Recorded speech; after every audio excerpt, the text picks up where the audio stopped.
The Baglihar Dam, what it's like to depend on your mortal enemy for your water.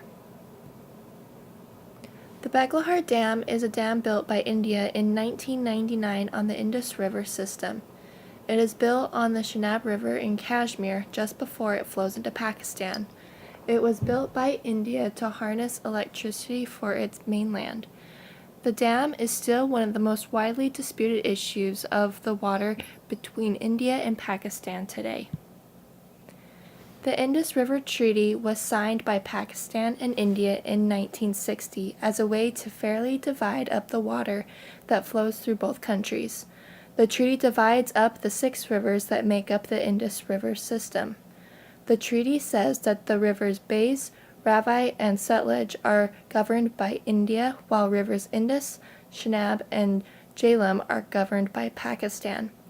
It also states how much water is allowed to be used by India before it flows into Pakistan, which is 20% water for irrigation, power generation, and transport purposes.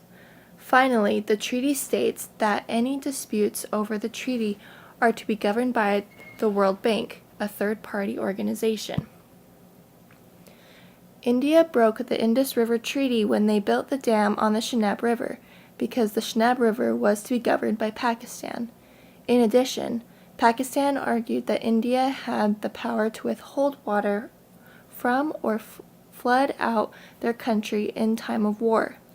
Syed Shahid Hussain is a former secretary in Pakistan's Ministry of Water and Power, explained in an article in the South Asian Journal that the basic dispute between the two governments arose more out of mistrust by Pakistan of India's intention.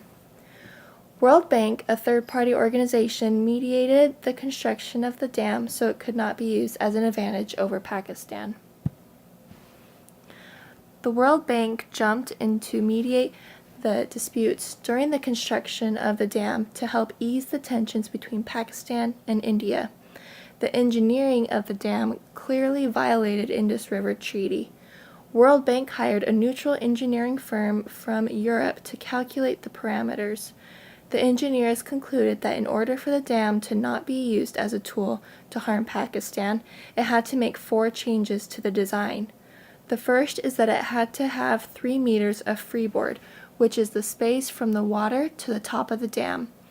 The second is that they had to have its power intake for the hydroelectric generators to be at 831 meters above the river bottom. The third is that the pondage could be no more than 32.56 MCM, which stands for million cubic meters. The pondage is the operable level that the water can rise and lower to. And the fourth and main dispute over the dam is the height of the spillway. In a time of war, India would be able to open the spillway and drain the entire lake into the country, which would cause severe flooding. Since India had already built the spillways by the time these calculations were made, they allowed India to keep them at a lower and potentially more dangerous height. Pakistan claims India violated the Indus River Treaty for many reasons. They claim that the Baglihar Dam will have potentially negative impacts on their country. The first claim is that India has the power of water terrorism, or the potential to use dams to deliberately flood or withhold water from a nation. Another negative effect on Pakistan of the Baglihar Dam is that when India raises or lowers the water flow of the Chenab River, it will affect the climate, plants, and animals in the valleys below the dam. Another negative effect that Pakistan claims that the dam has is that India is building lots of dams on the river and then harnessing the energy to bring into India's larger cities, while the Pakistan and Kashmir areas remain poor. Pakistan claims that if these dams are built together, that the energy harnessed can be used for the benefit of both nations. In conclusion, the Baglihar Dam was built against the Indus River Treaty, and India refused to cooperate throughout the construction. Pakistan is fearful of the negative effects the dam has on its country. Will India and Pakistan one day work together and truly share their shared waterways?